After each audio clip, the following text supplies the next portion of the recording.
Hello everyone and welcome back to these sessions on financial statement analysis for CFA Level 1. Now over here we will be continuing with our discussion on long-term assets. In the earlier classes we have particularly focused on the tangible assets along with the impairment concepts. So we are just naming these long-term assets as non-current assets, and in this class the focus point will be over intangible assets. Now, what are intangible assets? Intangible assets are identifiable non-monetary assets without any physical substance. So, these assets should be identifiable, non-monetary, without any physical substance. That means these assets do not have physical form. They lack physical form, or you can say they lack physical substance. That is why identifiability becomes a major criteria for intangible assets. See, identification of a tangible asset is a simple task. You can physically observe the presence of that tangible asset, but with respect to intangible asset you cannot do that. That is the point over here, that lack of physical substance in case of intangible asset makes the identifiability as very important criteria. So if I take you to the meaning of intangible asset, we would say an intangible asset is an identifiable non-monetary asset without physical substance. In one line, if you have to define what is intangible asset, so I'll just give you a minute's time to quickly take note of this definition. Let us move ahead and we talk about the recognition and measurement of an intangible asset. Now, I have yet to explain to you the meaning of the term identifiability, the meaning of the term non-monetary. I'm going to bring all those matters into discussion definitely, because when I take you to the recognition and measurement criteria, even over there these terms will be coming into picture. So instead of repetitive explanation on the same terms, I'll better discuss it when I'm talking about the recognition criteria. So the meaning and definition of an intangible asset is clear. As I have made you write, it is an identifiable non-monetary asset without any physical substance. That is why you have to take more precaution when you are about to recognize an item of intangible asset. So we will split the whole discussion into two segments, the recognition criteria and the measurement basis. So let us first begin with the recognition criteria. The recognition of an item as an intangible asset requires an entity to demonstrate that the item meets the definition of an intangible asset. The first condition is it should meet the definition of intangible asset and it should meet the recognition criteria. Now, what is the recognition criteria? Let us talk about that. An intangible asset shall be recognized if and only if it is probable that the expected future benefits that are attributable to the asset will flow to the entity. Now see, any asset which is held by the entity must produce some future economic benefits. We are talking about non-current assets, by the way. So a non-current asset which is having possibility of future economic benefits, those benefits should flow to the enterprise. That is the precondition of the recognition. And secondly, the basis of recognition is going to be the cost. So the cost of the intangible asset should be measurable. That means the cost of the asset can be measured reliably. That is the second condition in the recognition criteria. So I'll give you a moment. Please write up this whole thing and then I take you ahead. Let us move ahead and continue discussing further. Intangible assets are long-term assets that lack physical substance, such as patents, brand names, copyrights and franchisees. Some intangible assets have finite lives while others have indefinite lives. Now let me explain this to you. See, what could be examples of intangible assets? few examples are mentioned over here. Now let us say a motor company has designed a new model of an engine, and that engine has very high degree of fuel efficiency with least carbon emission, means low pollution, high efficiency, low fuel consumption, all advantages. Now this is a unique kind of design created by that motor company. Don't you think that this is something as an asset to the entity? Definitely it is. This entity has got the patent rights of this model of the machine, and this new engine model has been patented in the name of the company. So the company is clearly having the right to make this kind of designs. Nobody else has that kind of right. If someone needs to copy that design, they have to take the rights from the motor company. This is the criteria. Now we call this kind of asset as patent rights. Now you tell me one thing. A physical asset like, say, this is a remote control. It cannot have an indefinite life. It will have a definite life. After a few years, it will depreciate, definitely. But in case of intangible asset, I am not saying always, but there is a possibility that intangible assets may have indefinite life. Possible. Suppose the example I gave you about the motor company, the patent rights, such motor company never got any kind of competing motor company who could create such designs, and therefore for the next 40-50 years it continued to have advantage of its patent right. Possible, right? So who expected that till 50 years you will take advantage of this kind of patent right? You don't know. You cannot assess what will be the life of that intangible asset. That is where we come to a conclusion that this intangible asset will have indefinite life. We don't know. At the initial stage, we have no clue what will be the life of this asset. Now, why there is a need to distinguish this? In case of tangible assets like property, plant and equipment, this never arises. Someone may argue that, sir, what about a piece of land? My dear friends, land is definitely a non-depreciable asset. It is a long-term asset. It is a tangible asset. It comes under property, plant and equipment. But that land as a property, it is not a depreciable asset. So there is no question of depreciation charge being applied on land. Depreciation is applicable only on the depreciable assets like building, machinery, plant, furniture, fixtures. Depreciation is charged only on depreciable assets. Now whether an item of intangible asset is depreciable or not, we have to assess that, and that depends on its life status, whether it has a finite life or an indefinite life. The word depreciation doesn't go that well with intangible assets, because depreciation talks about wear and tear. That is, depreciation is a regular charge, a regular diminishing in the value of the asset which arises because of wear and tear. An asset that does not have a physical form cannot undergo wear and tear, obviously, right? As a result, the right term that we apply is amortization. Instead of depreciation, we use the term amortization. So the idea is simple.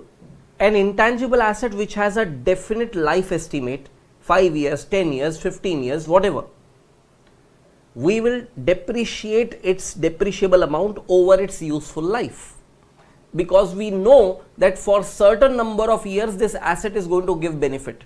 For example, if I have acquired an intangible asset with a cost of $80,000 and it has a life of 5 years, and suppose I am following straight line basis of amortization, then I know that the cost of $80,000 will have to be spread over a period of 5 years equally.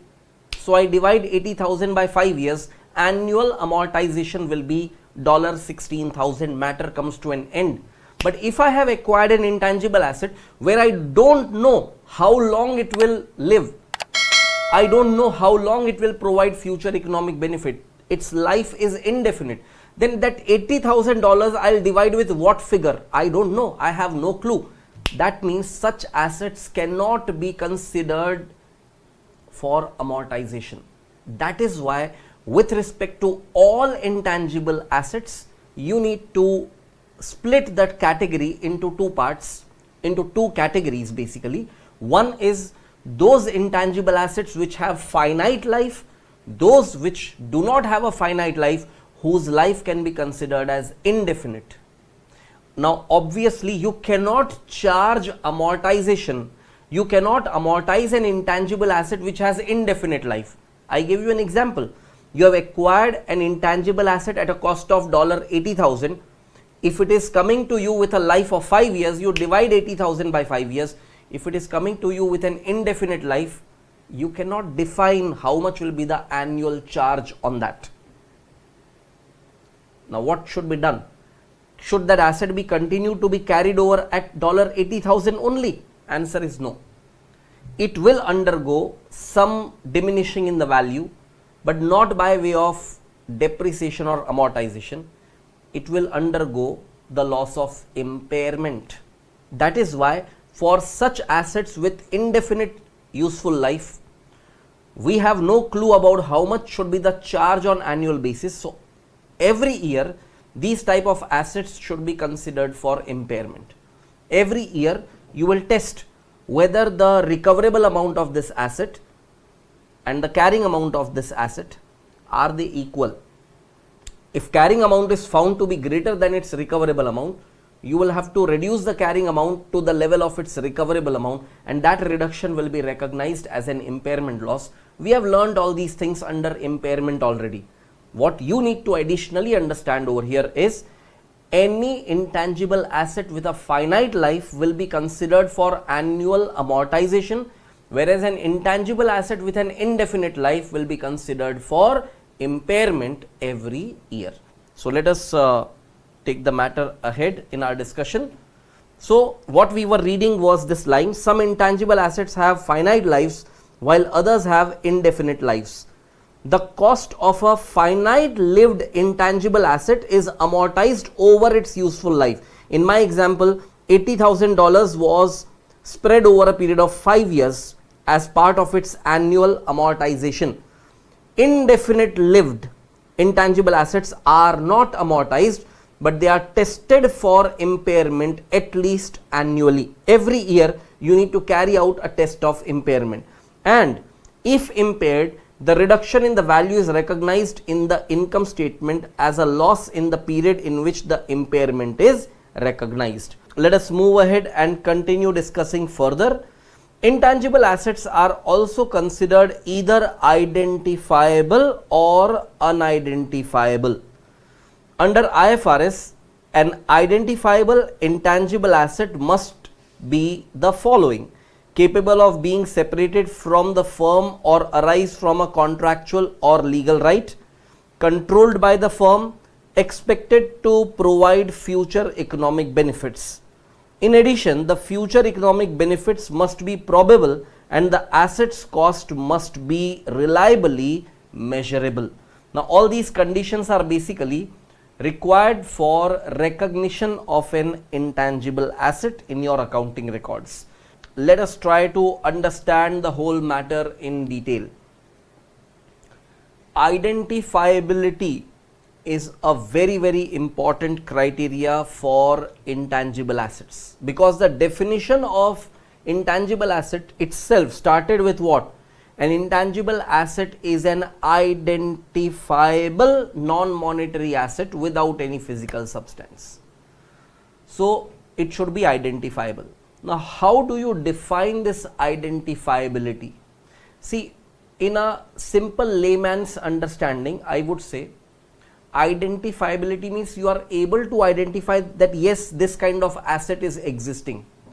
See, I told you earlier, identifiability does not become a criteria for tangible items, because a tangible item having a physical form, a physical substance, you can easily identify the presence of such asset. But in case of intangible asset, because the physical substance is lacking, the identifiability becomes a big criteria. Now let me give you some examples. For example, in my own business, these video recordings, what I am doing for CFA candidates, you tell me whether these CFA recordings, CFA lecture recordings, what I am having, is it my property or not? You have to identify that, yes, is it my property or not? I am finding everyone's answer is coming as yes. People agree that yes sir, this is your property. Which kind of property this is? Is it a tangible item or an intangible item? Yeah, before even I ask, I started getting responses that it is intangible item. Now look at one thing. The conditions that are mentioned over here, capable of being separated from the firm or arise from a contractual or legal right. Now, is it capable of being separated from the firm? Now, once I have made the recordings and suppose I have given the rights of playing these recorded videos to some other institution, I have given that right. That means somebody has bought this right from me. So that means it is basically an intellectual property which was sold by me and purchased by someone. That means it is capable of being transferred. Correct? It should be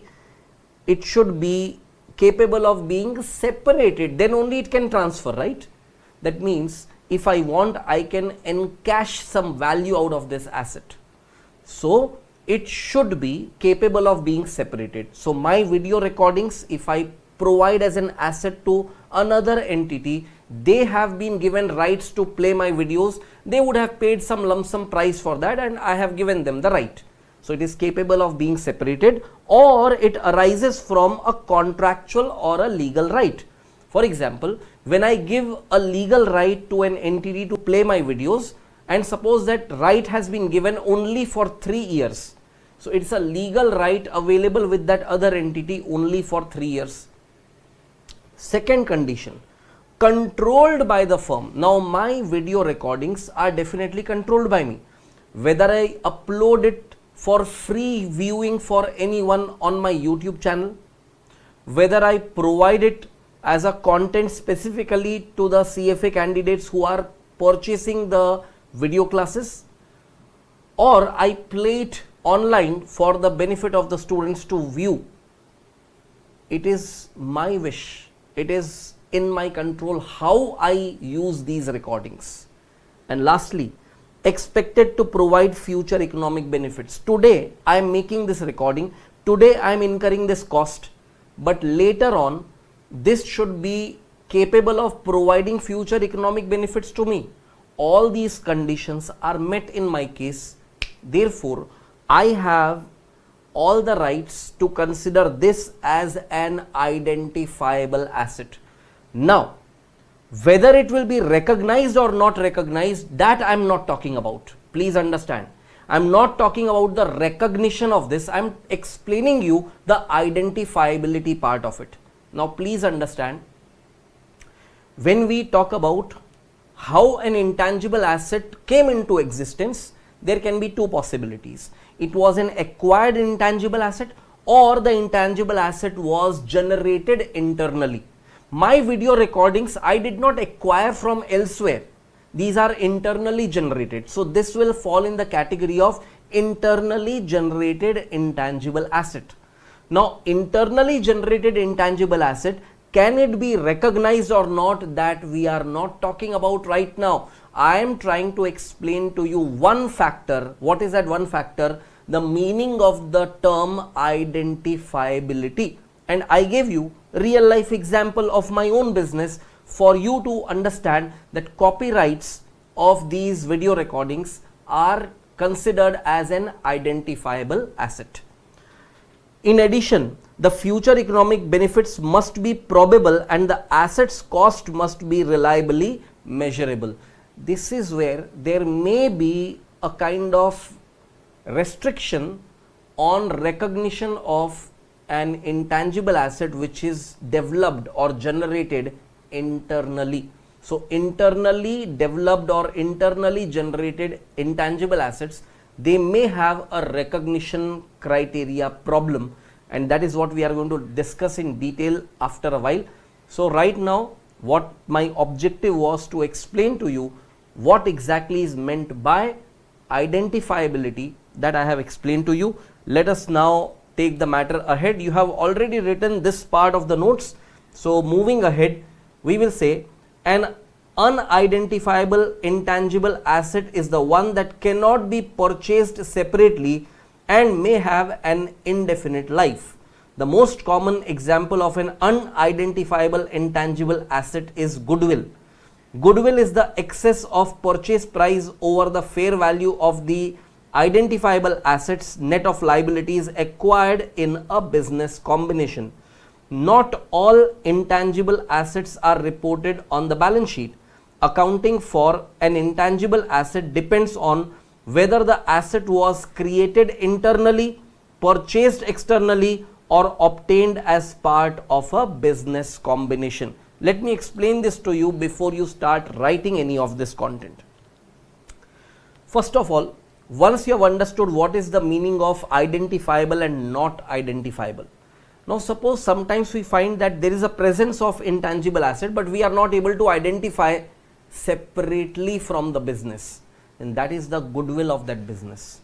So when you acquire a business and you pay a premium price, for example, the net asset value of a business is say $580,000, and when you acquire that business, you have paid $700,000 to acquire that business. So the excess payment what you have made is not towards any item of asset that you can identify. Beyond the identifiable asset, if you have paid something in excess, it accounts for a very commonly known intangible asset, that is goodwill. So goodwill cannot be identified separately. For example, any business you talk about, they will have that goodwill. I'm not talking about brand name. Brand name is a different intangible asset. I'm talking about goodwill of a business. Now, goodwill of a business cannot be separated from that business. You cannot just buy goodwill of the business. If you want to take advantage of goodwill of a business, you have to buy the whole business. For example, Texas Instrument, you are well aware of this brand, correct? This is the very popular brand that manufactures and supplies financial calculators across the world. Now you tell me, this entity definitely has goodwill. You try buying their goodwill. You can buy, you can pay a big price, you can buy their goodwill. But what will you do with that goodwill? For example, you are using the name of Texas Instrument in manufacturing this remote control. Now Texas Instrument was never into this kind of business fundamentally. Its major line of business is, suppose, making this kind of financial calculators. So the goodwill of that business will have its value when you are buying the whole business. If you just buy the goodwill, it is not going to provide any value to you at all. The point is, goodwill is such an intangible asset which is unidentifiable. You cannot identify it separately because it is not separable from the entity itself. It is attached to the business of the entity. If you are willing to buy someone's goodwill, you have to buy the whole business. That is where a business combination comes into picture, that you are buying out an entire business of an entity. Along with that, you can acquire its goodwill as well. So goodwill arises as an excess of payment. Whatever fair value of all the identifiable assets you have found, over and above that, if you are making a payment, it is goodwill. So for example, if $100 is the value of a business having all identifiable assets, but if I am paying $120 to acquire that business, excess payment of that $20 is attributable to the goodwill, but we will call that goodwill as goodwill arising in a business combination. So now we have identified three different ways to acquire an intangible asset. One could be internally generated intangible asset, one could be purchased or acquired intangible asset, or third could be intangible assets acquired in a business combination. All three are three different bases in which you can have acquisition of or ownership of an intangible asset. So let's do one thing. Let us first write up this part of the notes and then I take you ahead. Alright friends, once you have completed writing this whole thing, let us move ahead and continue further. Intangible assets created internally. With some exceptions, cost to create intangible assets are expensed as incurred. Important exceptions are research and development costs under IFRS and the software development costs. Under IFRS, research costs, which are costs aimed at discovery of a new scientific or technical knowledge and understanding, are expensed as incurred. However, development cost may be capitalized. Development costs are incurred to translate research findings into a plan or design of a new product or process. Now, before you write this whole thing, let me first provide elaborate explanation over here.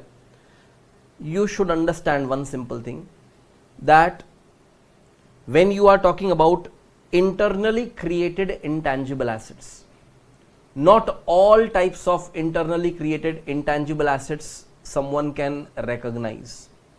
Some time back I was giving you example of video production that I am making. Video production that I am making for myself, it is my property, it is an identifiable asset. But the question is, can I recognize it? The answer is no, I cannot. Why?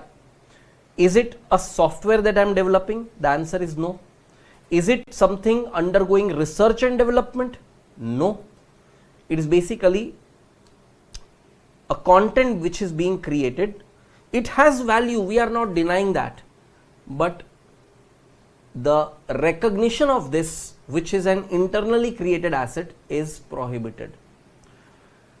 Basically, when it comes to US GAAP, every type of internally created intangible asset, it is prohibited to recognize. In fact, IFRS gives a little bit of liberty of recognition of development cost. So when you are carrying out some kind of research and development activity, you have to distinguish between these two, the first phase being the research and the second phase being the development. Let us first understand how to distinguish research and development.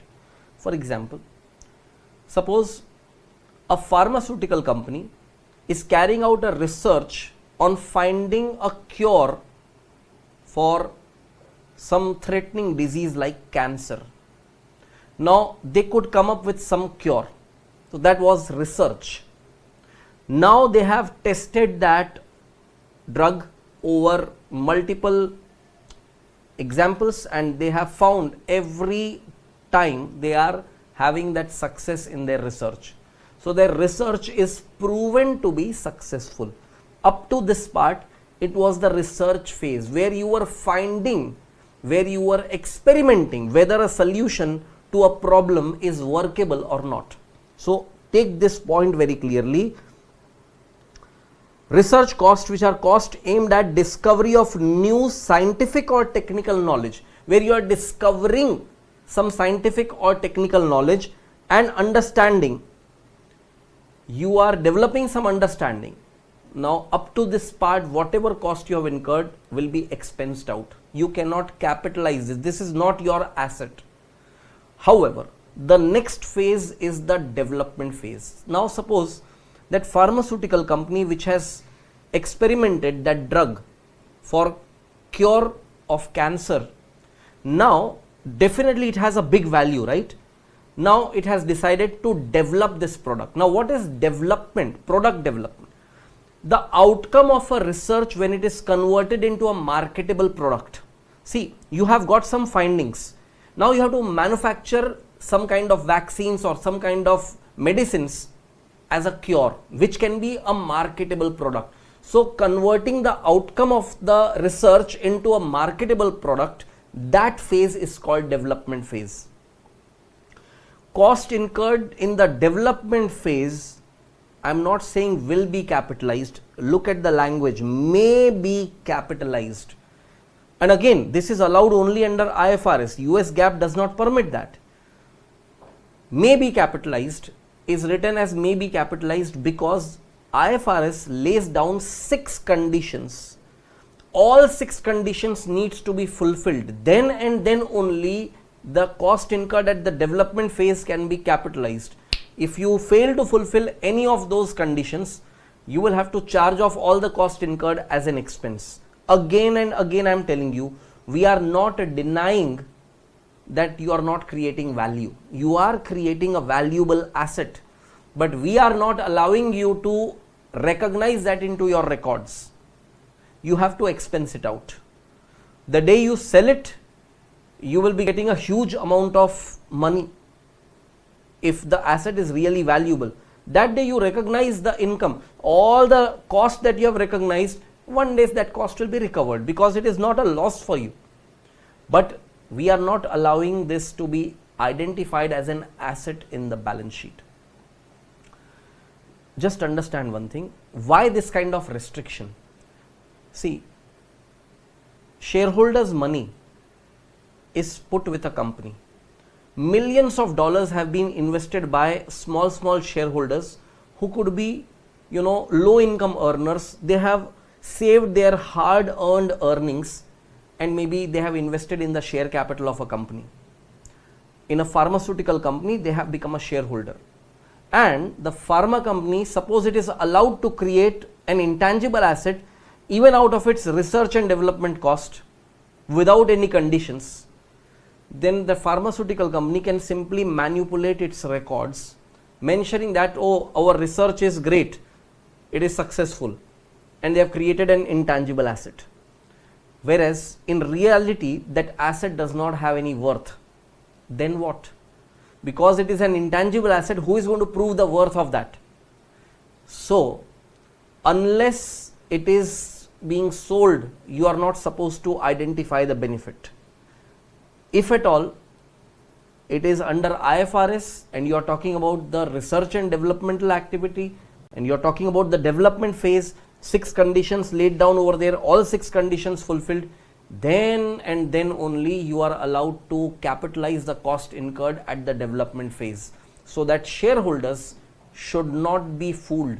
Shareholders should not be given any kind of misrepresentation about what is happening in the research and development activity. These are basically standards laid down for protecting the shareholders' interest.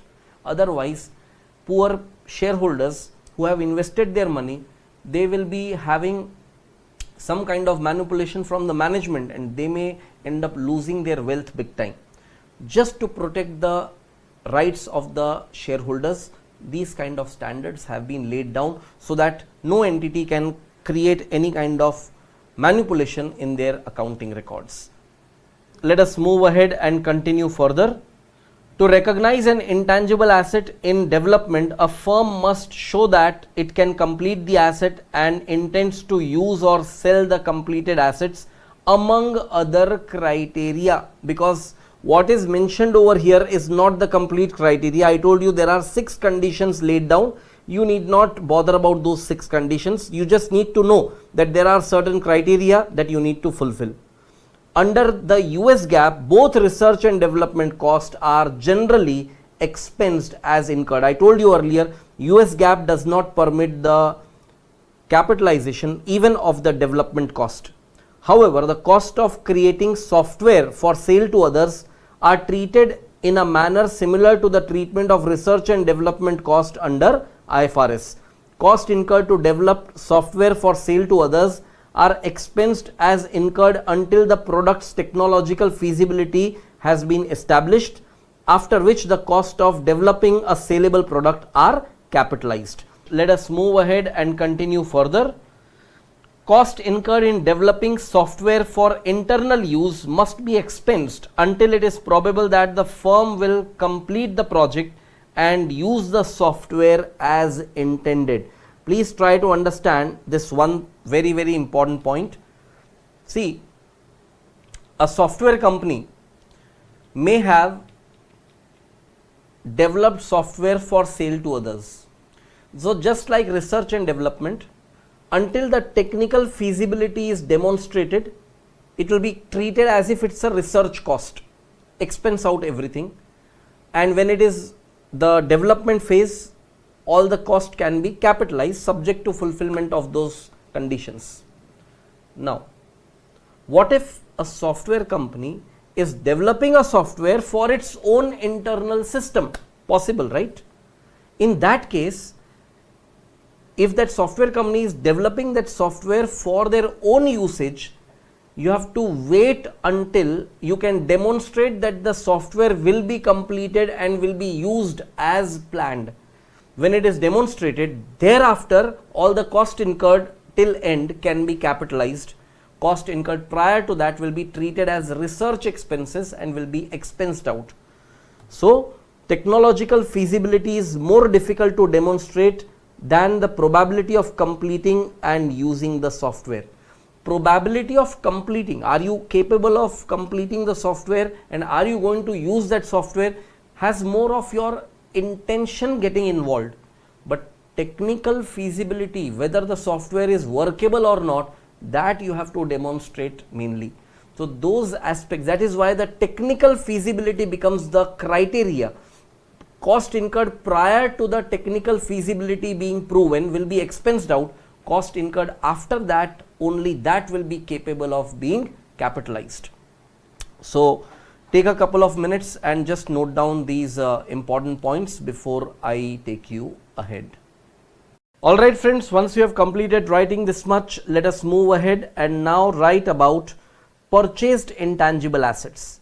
Like tangible assets, an intangible asset purchased from another party is initially recorded on the balance sheet at cost, typically its fair value at acquisition. If intangible asset is purchased as part of a group, the total purchase price is allocated to each asset on the basis of its fair value. Now let me explain this point to you very clearly.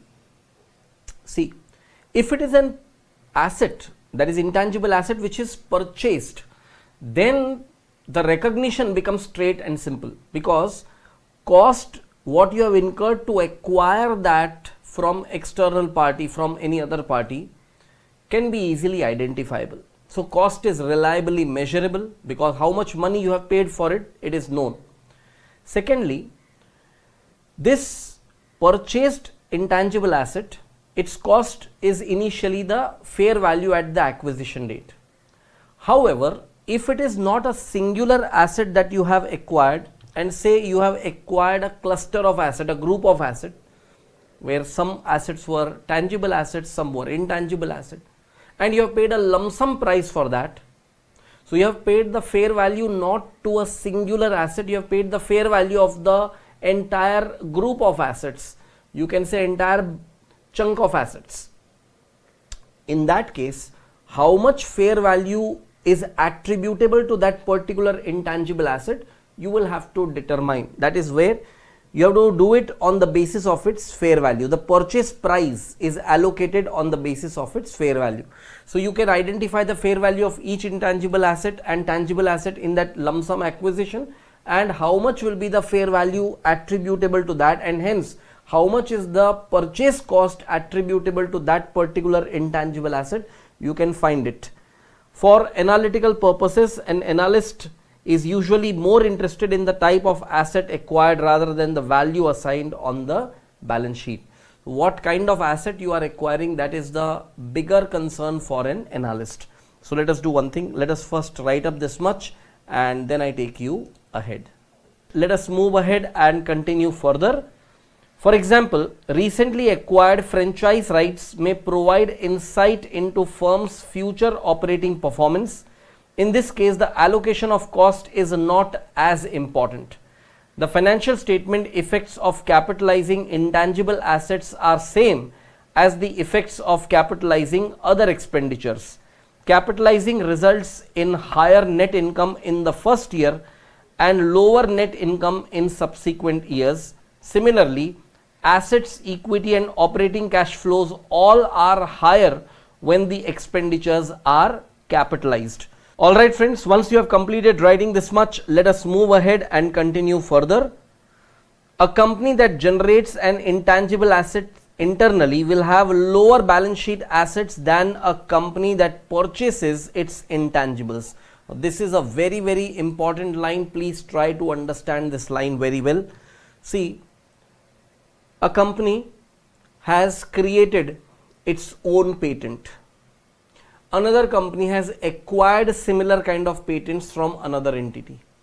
Creating own patent is an internally generated asset which is not allowed to be recognized, whereas the acquired patent, because it is externally purchased, it is allowed to be recognized. So basically both these entities have incurred cost. One is allowed to put it in the balance sheet as asset, one is not allowed to put it in the balance sheet as asset. Therefore, the acquired intangible case will have all more assets and more profitability also, because the other entity is charging off all the outflows as expenses as and when incurred. That makes a big difference in both cases, and that is where the role of analyst comes into picture. Analyst has to be very, very particular and clear about these matters. Now moving further, we will say internally generated intangible are typically expensed while purchased intangibles are capitalized. This can have considerable impact on financial statements and ratios.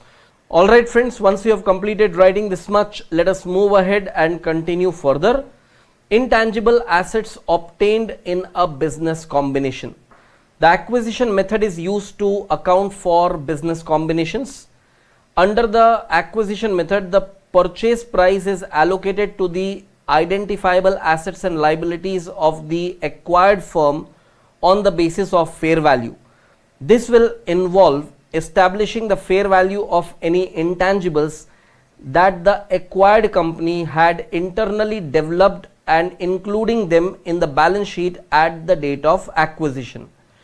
To capitalize these intangible assets which had previously been expensed as incurred, the asset must be identifiable intangible asset. Now let me explain what exactly they are trying to convey over here. You will observe one thing, that when there is a business combination happening, there is an acquiring company which is acquiring the whole business of the acquiree, that is the seller. The seller company is called acquiree and the buyer company is called acquirer. So acquirer is acquiring the business of the acquiree, whose business is taken over is called acquiree. Now here, maybe in case of acquiree, there was an internally developed intangible asset which they did not recognize, but for the acquirer, it is an intangible asset that they are acquiring in the process of business combination. For them, it is an outright purchase. Even though it is not purchase of that individual asset, it is basically a business combination, but it is still capable of being recognized. The only condition is it should be separately identifiable. If you have made some payment which is not identifiable, the balancing figure arising will just be attributed to goodwill. But if it is an identifiable intangible asset, it definitely can be recognized at this stage. So please write up this whole thing and then I take you ahead. Let us move ahead and continue further. Any remaining amount of purchase price is recorded as goodwill. Goodwill is said to be an unidentifiable asset that cannot be separated from the business itself. So how is that goodwill measured? Try to understand. You first talk about the purchase price. From that you subtract the fair value of the net assets acquired and also subtract the fair market value of identifiable intangible previously not recognized, and the balancing figure whatever you get will be considered as goodwill. Let us move ahead and continue further. Only goodwill created in a business combination is capitalized on the balance sheet. You cannot recognize goodwill otherwise. That is prohibited completely. the cost of any internally generated goodwill are expensed in the period incurred. So even if you say that you have internally generated goodwill and you have incurred cost towards it, you cannot capitalize that cost. You will be charging all the expenses in the statement of income. So now what about intangible assets with indefinite lives? We have already talked about that. Intangible assets with indefinite lives are not amortized, rather they are tested for impairment at least annually. An impairment loss is recognized when carrying amount exceeds fair value.